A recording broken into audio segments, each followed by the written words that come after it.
Good morning. Good morning. Morning po. Tayo po ba ay ready na ulit sa ating pag-aaral? I hope matapos na natin. Ito yung pinakahuling part na ituturo about parenting, no? Kasi masyado na pong napapatagal, no? So parang itatapusin ko talaga every para at least sa huli po doon na lang po tayo mag-inputs or mag-ask ng question para po makalayo po tayo, no? Okay. Para po sa kaalaman po natin, welcome po Ate Irene at Kuya Bernard.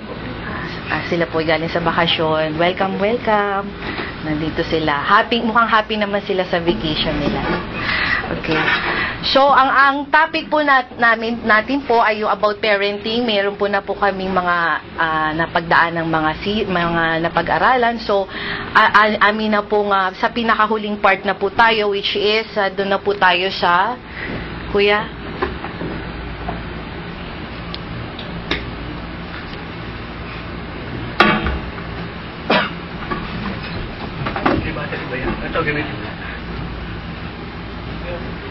Yan. So, nasa fourth part na po tayo, which is yung pinaka-biblical responsibilities of a parents. Yun na po yung ating pinaka-fourth part, no? Nasa pinaka-fourth part na po tayo. Ang sabi po, kumbaga God's design po ang pagkakaroon ng pagiging God's responsibility being a parent. God has a great deal that He wants to accomplish through the ministry of the parents. However, these things will never be accomplished unless the parents take the responsibility that God has given to them. So, it's very particular na God's design that we are parents. God's designed to be responsible to our children, no? And parents are not free to do their thing. So hindi basta na lang na ganito mga anak, free, kumbaga sa sarili sa magulang free na ang pagpapatalaga ng mga batas, which is syempre sila lang talagang dun sa bahay, no? Sabi, parents are not free to do their thing, but they have been given serious responsibility and a charge by God in the following areas. So, yun po, hindi po seryosong matters po talaga ang pagkakaroon ng biblical responsibility sa ating mga anak as a parent. So, number 1 po, letter A po tayo, which is providing. So, as parents, kailangan po we are the provider sa ating mga anak. Nakalagay po sa 1 Timothy 5:8, 1 Timothy 5:8. Okay? Aking na lang pong babasahin. Kung may mga Biblia po tayo, ating pong i-browse ito, no? Para pong sabay-sabay po nating tingnan. Nasa 1 Timothy 5:8 po tayo. But if anyone does not provide for his own, and especially for those of his household, he has denied the faith and is worse than an unbeliever. Yun. So, sabi nga po pala, ang pagiging parent, ang pagiging parent ay a good provider. Okay? Pagiging good provider ang sabi ng Panginoon. Okay? Magbigay tayo, kumbaga, ano ba ang mga kailangan natin i-provide sa ating mga anak? Which is, alam naman natin yung food, kailangan nila ng pagkain, no? Siyempre, mami, gutom na ako. Pagluluto natin sila, 'di ba? Kahit na hindi marunong magluto yung magulang, talagang kailangan masisikapan niya at matututunan niya kahit papaano ang pagluluto kasi for the mga anak, gutom sila, kailangan pakainin natin. Pangalawa, kailangan din nilang clothing, damitan natin sila. Kailangan plansahin natin yung mga damit nila, labahan natin. So, talagang i-provide din natin yun. Pati ang bahay, kasama na rin po yun. All these are very important, no? Sometimes we feel we have done our duty by feeding them when they are hungry, clothing them, and getting them through university. However, provisions includes many other things. So, Ang pagiging magulang ay nagpo-provide tayo sa ating mga anak, maging sa pagpapaaral. So, nakaatang sa atin talaga ang pagpapaaral sa ating mga anak, no? So, kailangan natin mag-ipon. Yun yung sinasabi na, kailangan mag-ipon po tayo ng pera sa bangko para po, in return, in emergency, meron po tayong makukuha, no? Pag may mga kinakailangan po tayong bayaran, no? So, yan po ay isa sa mga dapat na i-provide natin sa ating mga anak, no? Hindi lang po pagiging materialistic ang kailangan nating ibigay, kung hindi pagiging spiritual, emotional, and social, intellectual, and vocational, and moral. So, yan, wala po yan dyan. So, yung po ang nakapaloob sa providing. So, ating pong ibibigay sa kanila ang pagkain, ang damit, at ang tahanan, at mas importante ang espiritual na pangangailangan nila, no? Kinakailangan natin silang gabayan sa pagiging spiritual, no? Hindi importante din po 'yun, pero mas importante po yung spiritual, emotional na kailangan para sa ating i-provide natin sa mga anak, no? So, susunod po ay letter B. Okay, protecting. Ano bang ibig sabihin ng protecting? Protection. Tayo pong magulang ay protection ng ating mga anak. Bakit kaya? Okay? Bakit kaya? So, ibig sabihin po, pagiging protection na nakalagay po sa ating pong i-check po sa Matthew 18:6. Basahin po natin. Sige po. So, kung sino pong nakakita, pwede po nating basahin. Matthew 18:6 po.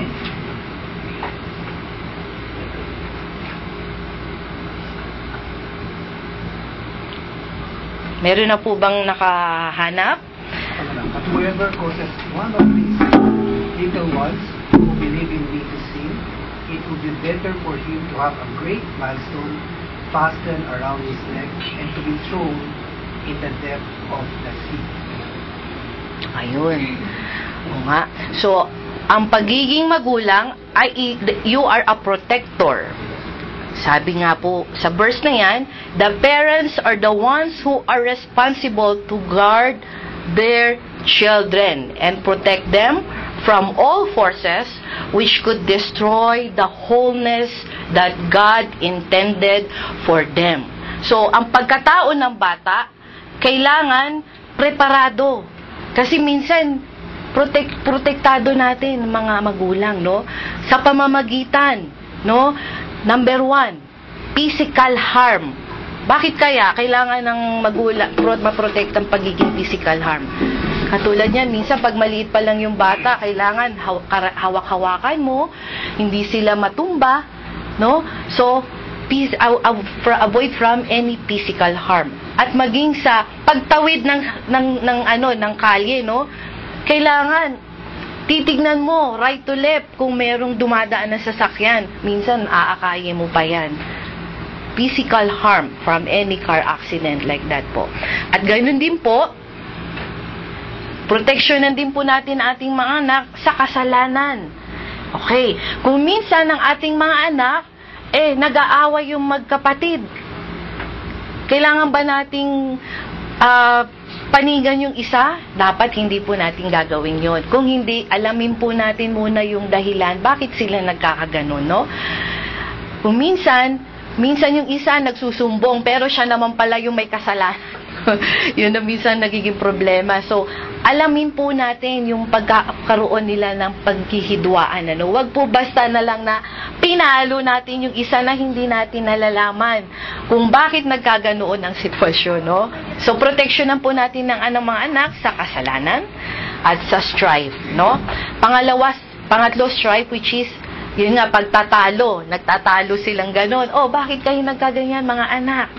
Kasi mami, tinapakan yung paa ko, ganun. So, minsan, yung isa, umiiyak na lang, pero siya naman pala yung may kasalanan. So, alamin po talaga natin yung Pang-apat po, proteksyonan po natin ang mga anak from any idleness. Ibig sabihin po ng idleness ay katamaran. Ayaw natin ng tamad-tamad ang mga anak natin. Kung ang magulang masipag, dapat ganun din ang mga anak. Nakikita, refleksyon ng pagiging magulang na sa atin nakikita, sa mga anak pa lang, sa atin pa lang, refleksyon na nakikita ang kasipagan sa atin. No? Kung ang magulang ay tamad-tamad, nakahiga, walang ginagawa, malamang, ay, ganun din siguro ang magiging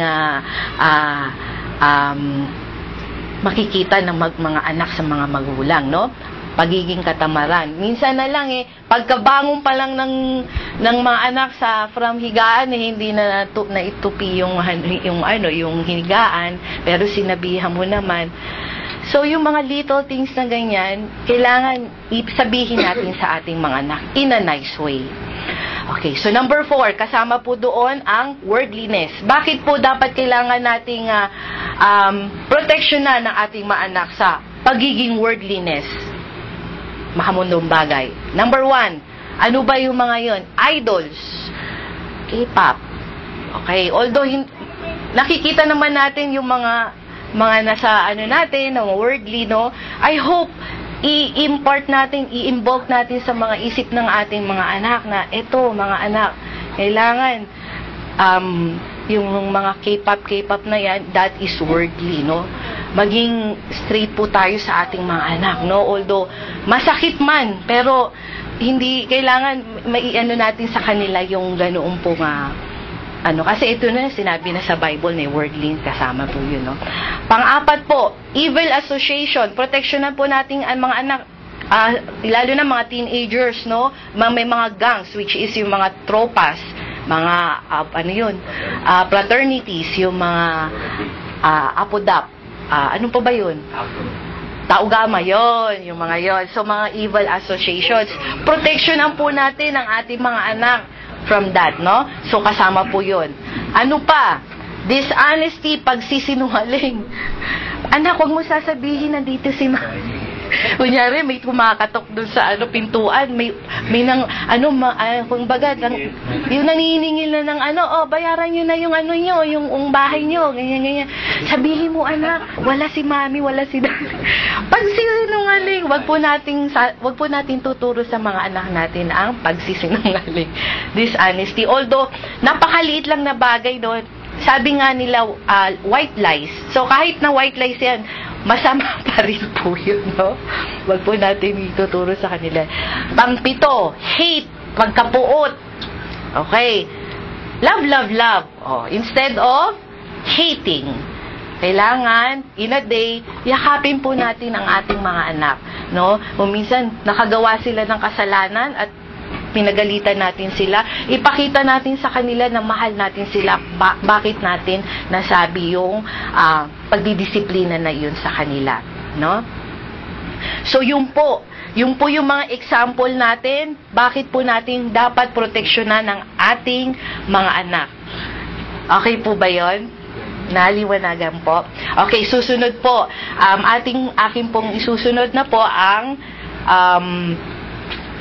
nakapaloob po pala dyan ang kailangan po nating proteksyonan ang mga anak. Bakit kaya? Which is, number 1, they are valuable. Ating po makikita ito sa Psalms 128 verse 3. Pwede po nating tingnan ulit. Nandiyan na ata ito po. Sige po.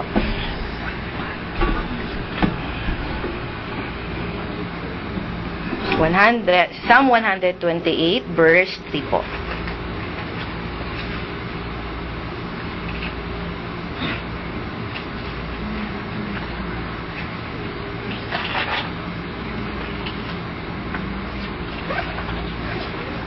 Okay. Your wife shall be like a fruitful vine within your house. Your children like olive plants around your table. Okay. So, napaka-importante po daw ang yung pagiging pagpoproteksyon na natin sa ating mga anak, which is, ito po ay number 1, they are valuable. Napakahalaga po. Pag sinabi pong valuable, ano ba ibig sabihin natin dyan? Ano pong nasa sa isip natin? valuable, lot, property. So, mga bank account. So, yun po yun. So, ganun din po ang ating mga anak. Kung meron po tayong gold bar sa ating mga bangko, napakahalaga to, no? Sino ba may gold bars? Okay, valuable, no? Kung sino naman po ang may mga hinuhulugang bahay o sa Pinas o lot, valuable. Parang ganun po rin pong ating mga anak. They are not only eternal thing that we possesses, they are the only things that we can take with you. Okay, so kahit saan pa man tayo pumunta, bit natin ang ating mga anak. Okay, bit natin. Sabi nga po na kahit na ano pa man yung anak mo na yan, anak mo pa rin yan, no?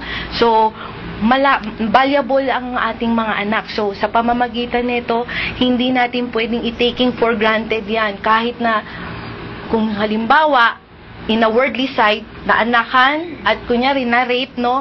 Parang pina-adopt sa iba. Parang ang sakit ng pagkakataon, ano? So, kung gano'n ang mangyayari at lumaki na, hanap-hanapin pa rin ang magulang yung pinaampon niyang anak. So, napakahalaga, napaka-valuable ng ating mga anak. Pangalawa, they are damageable. Ano bang ibig sabihin po ng damageable? Pakihanap po natin ang Psalms 144 verse 12.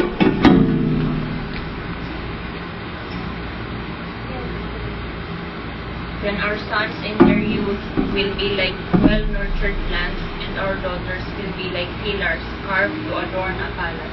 Yes. May our sons flourish in their youth like well-nurtured plants.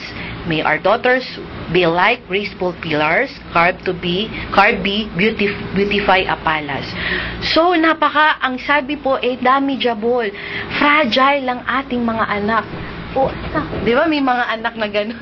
Nakakatuwa minsan, nakakapanood ako ng internet, ano?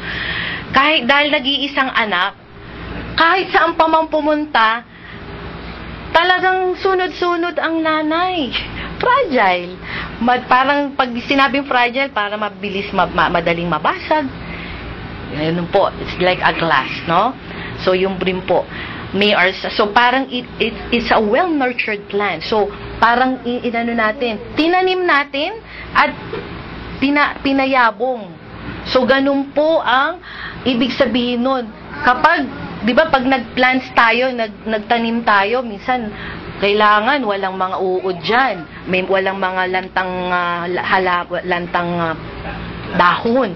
So, ganun po rin. Pag may nakita tayo, parang sabi nga po, it's like a well-nurtured plants. Kailangan, payabungin natin ang pagpa-plant. Kumbaga, parang ganun din ang ating mga anak, no? So, just like a flower or a plant. It's just a symbolizes like that po. Kung makikita natin ang mga, they are not damageable. Ibig sabihin po nun. So, susunod po, number 3.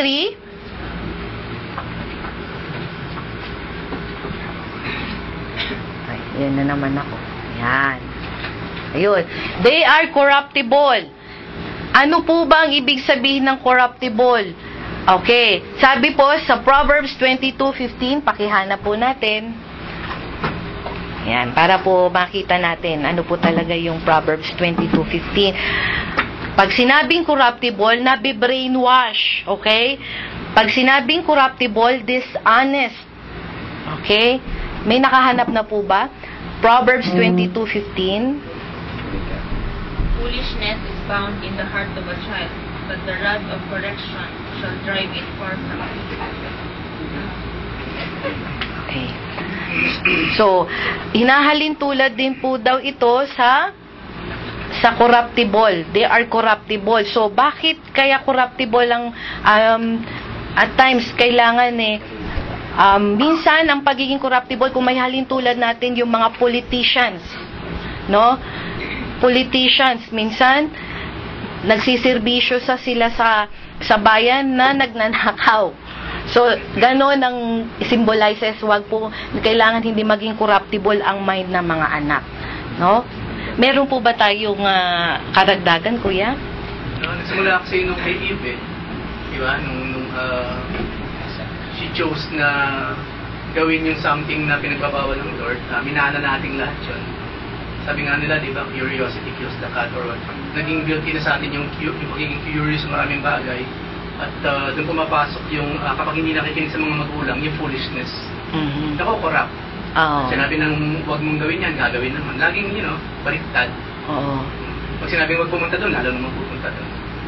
Pag sinabing huwag sumama sa mga ganitong klase ng mga tao, lalo naman sasama doon. So, madaling ma-corrupt. Lalo na siguro kung yung mga anak natin mga teenager, syempre may peer group na yan.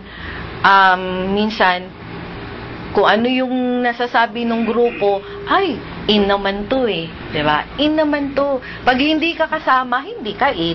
So, out of the barkada ka na. Parang ganun nangyayari, no? So, nakukurap ng mga barkada, which is kung sino po yung lagi nakakasama, yun nga, yung nakukurap po yung pag-iisip nila, no? So, yun na po. Under protecting, kailangan po natin silang proteksyonan because they are valuable, they are damageable, and they are corruptible. So, I hope ito pong mga sinabi natin maalala po natin, no? Okay? So, kung natapos na po tayo doon sa protecting, protecting, letter C na po tayo, no? As we go further,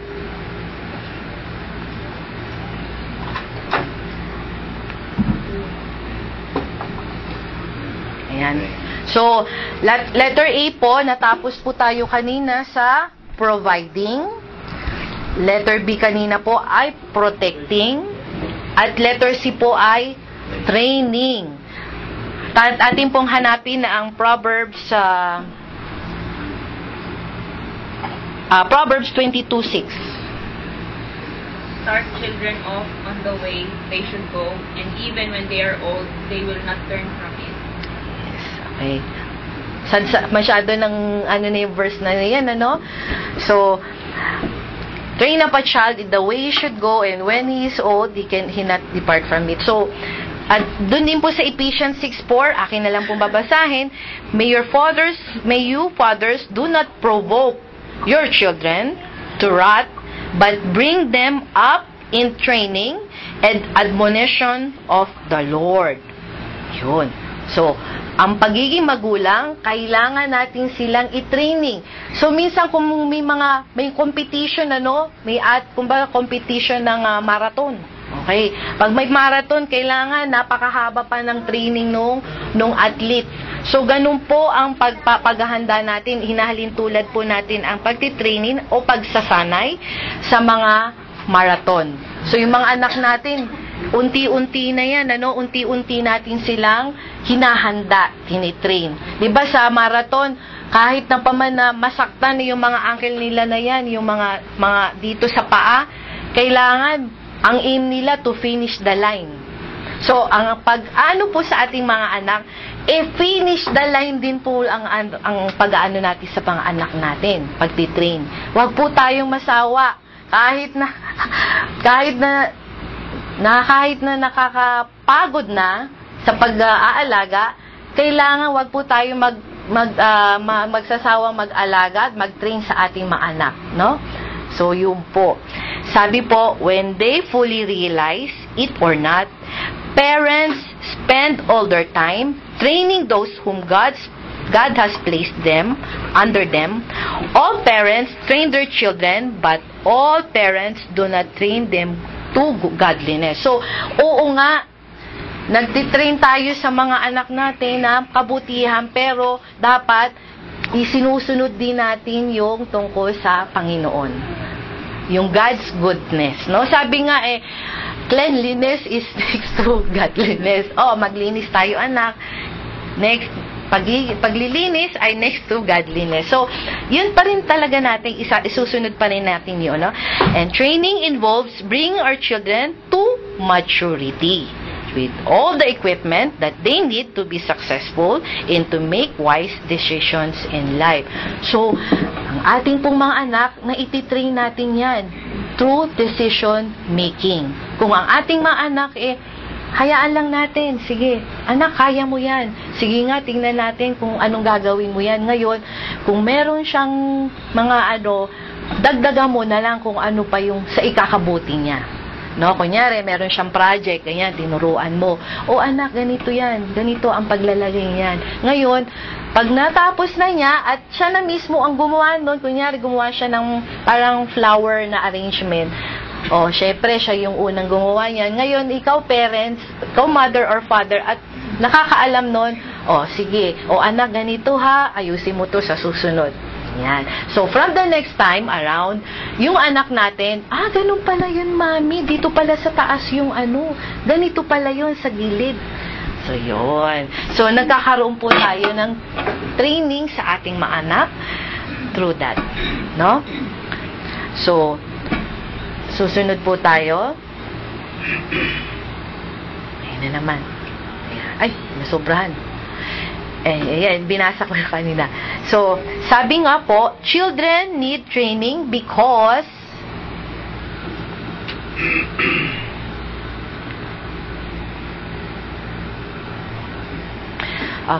children need training because children are born with nature inclined to sin. So, kapag ang bata, ayan, nasa Psalms 51:5 po.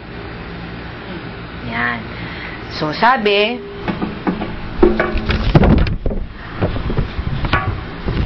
sige po, so, nakalagay po dyan, children are born with nature inclined to sin. Tingnan nga po natin, Psalms 51:5.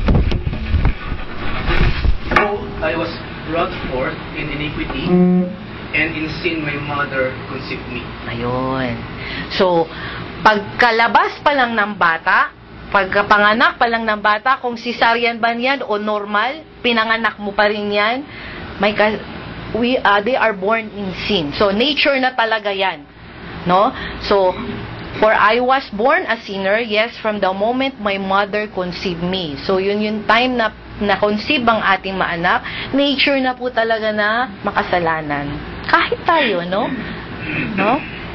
Sinful nature. Yes, sinful nature na. Okay, so sunod po tayo. Letter B. Born without knowledge. Ang mga anak bata pa lang, syempre, blanco sa knowledge. Blanco ang ating mga anak, wala pa masyadong direction. Tingnan po natin, Proverbs 22:15.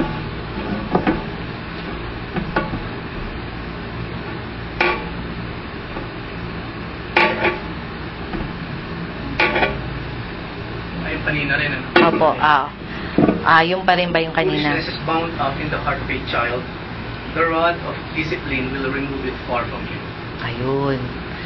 So, all children are foolish, but firm correction will make them change. So, syempre, minsan yung mga bata, dahil nga minsan yung kaisipan nila, wala silang kaalaman yan, itataniman natin ng kung blanco yung pag-aalam nila na ito, ganto-ganto, ngayon inimpart mo sa kanila, nagkaroon na ngayon ng laman. Yung pag-iisip ng blankong isip nila, ganoon po. So, children are born without knowledge. So, blank talaga, no direction po sila. So, I hope sa letter B, children are born without knowledge, ma-impart po natin sa kanila ang good knowledge. That wisdom comes from God, no? Letter C po. Ay, kuya, sige po. Yung ba ito literal na pamamalo? Opo, ano po natin yan, itatakil ko po yan sa mga susunod pa po. Kasi kailangan, ang layo po pa po kasi. Okay, so Anong kailangan next pa? Meron ka bang Huwag mo madali. Parang ako ng Okay. Sige kuya, itatakil po natin yan kuya. Po yan sa susunod po, sa huli po. Okay. Okay. Children, letter C po. Para makaano kasi ang letter C. Yan. Children are impressionable and imitators of others. So, nakalagay po sa Ezekiel 16:44. Sabi po, sige po, tignan po natin. So, children are impressionable and imitators.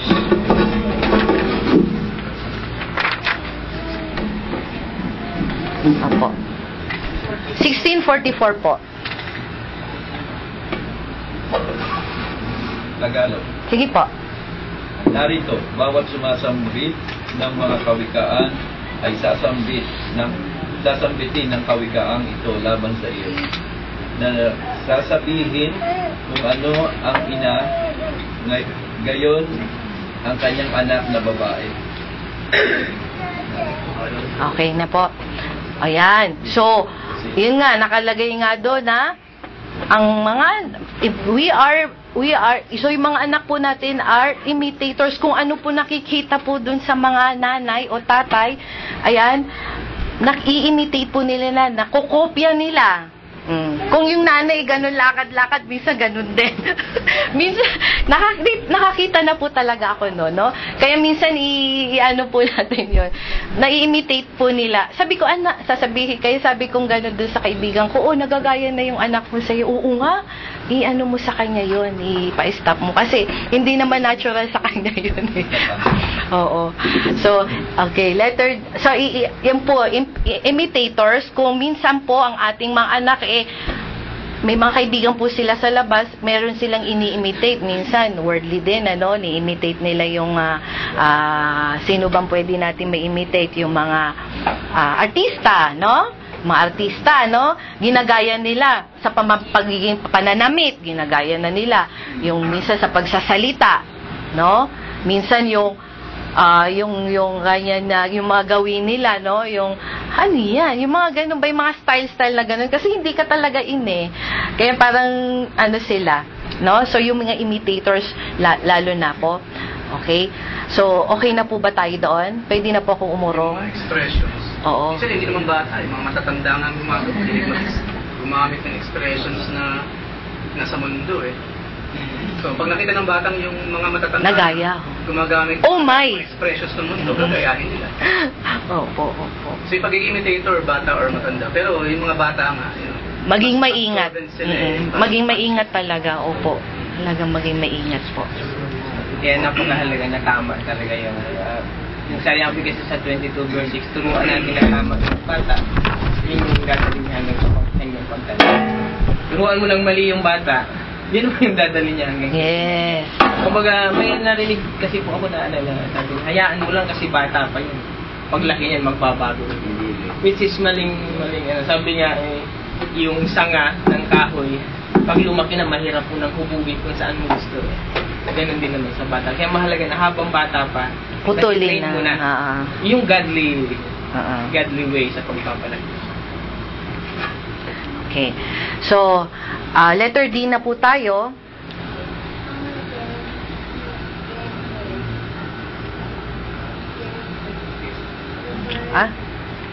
Bakit?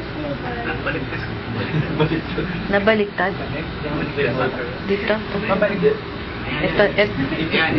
Sige ko. Hindi. Sa kanan. Sa kanan. Yung wala ng araw. Yan. Ito na yung kasunod, kuya. Okay. Ayan, sabi nga, letter D po, children are vulnerable. Okay, nasa Matthew 10:16 po tayo dyan, They need to be trained to be aware and avoid the dangers of life. Okay. So, sa Matthew 10:16 po, nakasaad po dyan, na pag sinabi pong vulnerable, ayaw po nating ang mga anak po natin, madali silang masugatan, vulnerable po. They need to be trained to be aware and avoid the dangers of life. So, ganun din po, yung mga toddlers, madali sila masugatan, Kung yung mga teenagers, bakit kaya sila vulnerable? Pagiging emotional. Sinabihan mo lang siyang ganito, nagbalat sibuyas na, Umiyak na, bakit mo ako pinagalitan? Bakit? Yun. So, parang, very emotional. Okay? So, sa toddlers naman, physical harm. Okay? So, letter E, children are unlimited potential by training and disciplining disciplining, we can bring them out the best in them. Teka, so, okay? So, kailangan po natin, no, minsan, inaano natin sa kanila yung the best. Kung ang ating mga anak ay very potentially sila sa may voice sila. O anak, sige, mag-voice lesson ka, no? Kailangan i-boost natin sila, encourage natin sila yung dun sa yung mga potential nila, yung mga gift nila sa Panginoon. Pagpipiano, pwede nating yan sa piano lesson kay Kuya Job para magamit sila sa church, no? Okay? So, kung mga anak natin nag-gardening, din natin sila. Kaya i-enroll po natin sila, no? So, yun po. May potential po sila. Apo, Kuya. Ano po yung yung Matthew 10:16? Matthew 10:16. Sige po, basahin po natin. Behold, I send you out as sheep in the midst of wolves. So, be wise as serpents and innocent as doves. Ayun. Kumaga, vulnerable. Vulnerable. Tulad ng mga tupa, pag sinama mo sa mga wolves, anytime pwede silang lapangin eh. Oo. Pero they must be themselves wise, and strong. Ayun. Naturuan sila. Opo. So, yun nga. Pwede ka agad silang sakmalin ng yun yung serpent, no? Yan kasi yung part na sending away sa mga apostle. So, ganun din. Parang inihahanda at inahalin tulad doon yung mga bata na paglaki rin nila yung mga maging handa rin sa pagharap sa buhay. Hindi lamang yun sa... Kahit nursery pa lang. Lalo na kuya yung mga magulang na meron ng, di ba dito lumaki yung anak?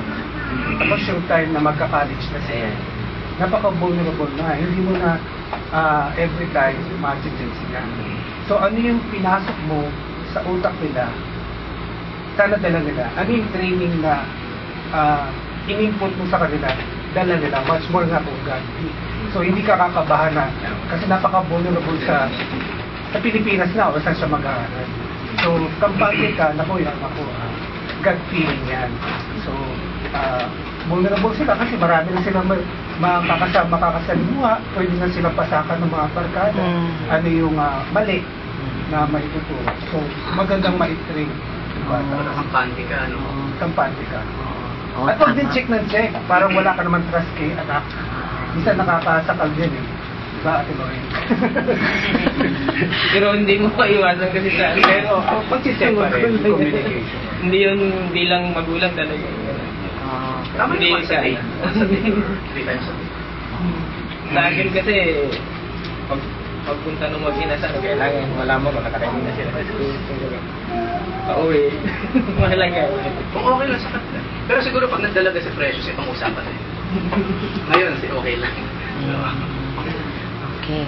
So, ganyan nga, tama nga kasi kung maliit pa lang sila at ikaw yung nagturo sa kanila at na-send mo na sa Philippines, nag-college na, hindi ka pakampante ng puso mo dahil ang anak ko na ito very prayerful. Ang anak ko na ito susunod talaga to sa akin. Itong anak ko na ito talaga hindi ako gagawa ng masama. So naandun nakampante tayong mga magulang na sinend away natin sa Philippines at nag-college. Alam natin na at prayers kailangan natin. Opo. Alamin mo sa church siya attend. Oo, dapat yung una mo anak, search ka na ng church dito pa attend. Siguro from the time na hinatid mo sila sa Pilipinas, nag-church kayong sama-sama, anak dito ka mag-church yun. So at least kampante ka na as a parent. Kasi minsan yung parang hirap na maganda rin naman kung yung ganung setup maganda talaga. Pag uwi mo ng Pinas, may church sana kayong inatenan at pag alis mo at pagbalik dito, alam mo na doon siya nag-church, no? Sige po, Kuya. Verse na yan para sa mga kapatiran din na mga asawa natin o mga anak na hindi pa born again sa Pilipinas, dapat maging na sila na hikayatin yung mga asawa or anak na Magsimba. ng church na Christian. simbahan natin. So, nandito tayo, hindi na tayo nangangamba o nag-aalala sa kanila. Amen. Sa sila. Yan. Okay. Magmo-move na po ako, kuya. Children are carriers of culture. Sabi po sa Psalm 78:8. Sige po, tingnan po natin para po tayo ako na lang po magbabasa, mahaba po ito. Psalm 78 verse 1 to 8, no? Give ear, O my people, to my law. Incline your ears to the words of my mouth. I will open my mouth in a parable. I will utter dark saying of old. Verse 3, which we have heard and known, and our fathers have told us. We will not hide them from their children, telling to the generations to come the praises of the Lord, and His strength and His wonderful works that He has done. Verse 5, for He established a testimony in Jacob, and appointed a law in Israel, which He commanded our fathers, that they should make them known to their children. Verse 6, that the generation to come might know them, the children who would be born, that they may arise and declare them to their children. Verse 7, that they may set their hope in God and not forget the works of God, but keep His commandments. Verse 8, and may not be like fathers, a stubborn and a rebellious generation, a generation that did not set its height aright, and whose heart was not faithful to God. So yun po, kung minsan po ang pamilya natin kung ang tatay po natin pastor o yung manggagawa sa simbahan at nagkaroon po sila ng mga anak hanggang sa lumaki po ang ating mga anak, minsan po carriers of culture, minsan yung kasi nga dahil nga kailangan nag-church, so parang nakikita ng mga anak yung may tatay ko pastor, so minsan nagkakaroon din ng problema dun no? So conviction pa rin ng anak. Minsan prayers pa rin talaga sa ating mga anak na kailangan na godly pa rin sila, kasi minsan although pastor na yung yung tatay and yung nanay worker, minsan yung anak tumitiwalas, no? Hindi talaga hindi nag-church, no? Hindi talaga sa godly works, no? Kuya, may sasabihin pa kayo? Okay. Kasi totoo po kasi meron akong nakausap na father ng classmate ni Precious sa Assembly of God. Anak siya ng pastor mula pagkabata nga, pero parang sa kanya naghanap siya. Tama, di ba? Kaya sabi niya, kahit anak ako ng pastor, parang naano siya kasi parang naano siya dun sa araw-araw, yun na yun. Si Kuya Rodmark, parang yung ganun yun. Pero mahalaga yung gano'n nga kumbaga, tingnan natin, nandun na nga yung guidance, pero ganun pa rin. How much more na? At the end of the day, may sariling pagpapasya talaga yun. Pero at least ginawa natin yung dapat natin. Okay. Sige po. Tama po yun. So, ano na po tayo? Sunod na po tayo ay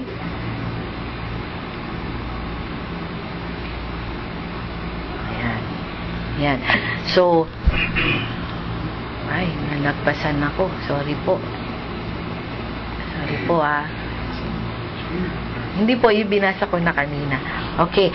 So, sunod po tayo, the challenge of the Lord. So, yung po nakalagay po sa pangalawa na po tayo, yung sabi ko po kanina, yung children need training because, so, yung po yung in-impart ko sa inyo, so yung sa number 2 po tayo, parents train by 3 primary means.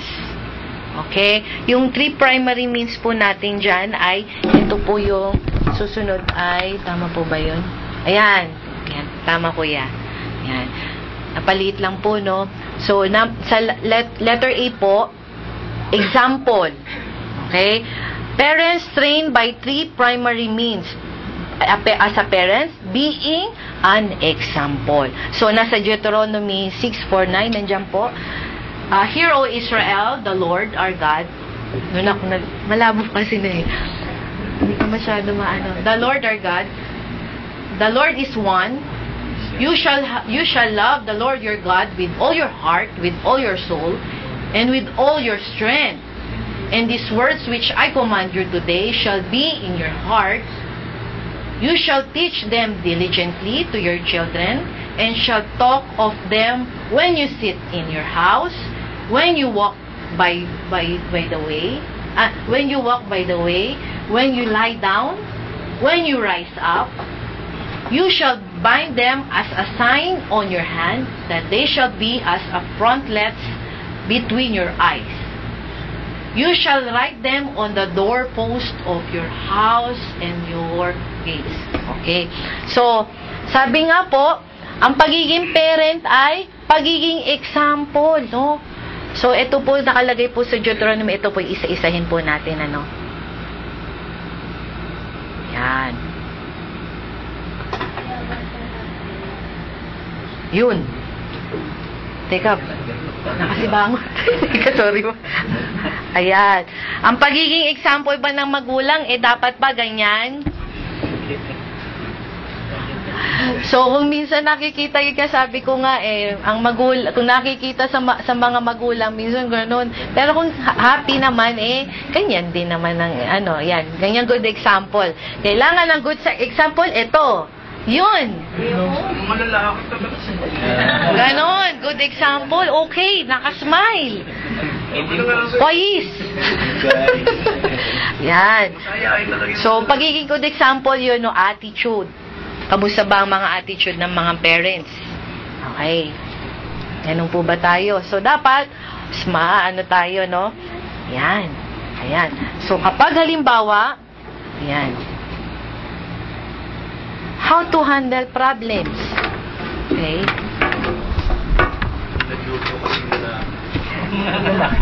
Kuya, parang na ako doon. Ayan. Sorry po kasi kailangan ko lang pong i-back lang. Pasensya na po. Okay. So, doon po sa sinasabing sa Deuteronomy 6 verse 6 to 9, when you are sitting down, paano po natin impart sa ating mga anak ang pagtuturo by sitting down? Like, pag umupo na po tayo, kausapin po natin sila face to face. Pag ginakausap po natin, huwag ganun, o anak, kamusta ang mo, ang pag-aaral mo, kamusta school mo. Sino ba kinakausap mo? Siyempre siya, dapat nakatingin mata sa mata. O kaya minsan, pag ganyan na nakatayo siya, pwede ka naman mag-kneel down ng gano'n, para ipakita mo sa kanya na sincero ka sa kanya. No? Okay? At ganun din po, when we are walking, yung sinisimbolize po yan, walking or moving out. Paano po natin masasabi dito? This means that we are teaching them when we are traveling around. So, parang katulad kila Ate Irene, nagpunta sila sa beach. Nagpunta sila sa beach. So, anywhere, mag-outing kayo, travel, ganun pa rin, impart nyo pa rin sa kanila ang goodness ng Panginoon. No? Oh, anak, yung beach, ang nakikita mo, 'di ba?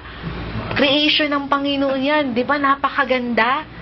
Kahit naman parang uulan-ulan na, pero ipakita mo sa kanila how God, amazing God, what a wonderful God is. Okay? So, through that, no? At ganun din po, when we go lie down, o pag matutulog na tayo, syempre, mami, kailangan pa rin tayo, although, bago mag-pray, mag-Bible story tayo. Bible story, Katulad, may mga maliliit, mag-story lang tayo, kahit pahapyaw lang. Then, after that, pray together. So number 4, when you rise up, pag sinabi naman when you rise up, this means that you are teaching in the morning. Pag babangon pa lang ng ganun, baka naman pagbangon mo, ay, paano mo yung mga... So, hindi ganun, Minsan kasi, pag na ng magulang yung yung nakapalibot na trabaho, ganun na kagad yung sasabihin ng magulang, pero mali po yung natin i-impart sa ating mga anak. Mag-pray muna, 'di ba?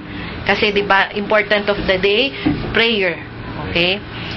So ito, ito ko yan. Siguro para hindi masyadong baka kasi out of the blue.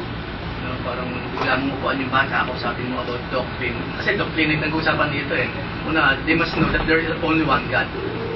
At since merong one God, paano mong mamahalin ng Diyos with all your heart, with all your soul, and with all your strength? Yun yung sinasabi niya. Pwede namang mai-convey yun in a very casual way. Habang nasa biyahe kayo, gawin niyo yung conversation yung faith. Gawin niyo yung part ng conversation yung Panginoon mismo. No? Let's say, ibang bata. Kasi mga bata mapagtanong, ako experience ko. Yung mga bata, dumarating ang point in 10 years old, pataas, let's say, mapagtanong na yan, Mami, Daddy, bakit sa school, pag nag-petition na nagagano naman? Ano na sila Aware na sila, aware. Gawin niyo yung part ng Observant. very simple, casual part of conversation. Anywhere, pwede naman maging part ng conversation yun. Tama. No, hindi yung as in, hindi ka po tayo. Ay, Kuya, one of In a the very best casual way. one of the best time, yung after the Sunday service, after you go to church together, you go dining, you're sitting down together, and then pag-uusapan nyo, ano yung napag-aralan natin about love the Lord your God, ano ba yung names, co-op, yung mga ganun, tapos magtatakil kayo. And you talk about faith, na i-impart mo sa kanila through lunchtime, lumabas kayo, nare-request, doon mo sila maano. Yun nga lang ang nangyayari, nagkakanya-kanya na lang. Bukas yung cellphone, Oo.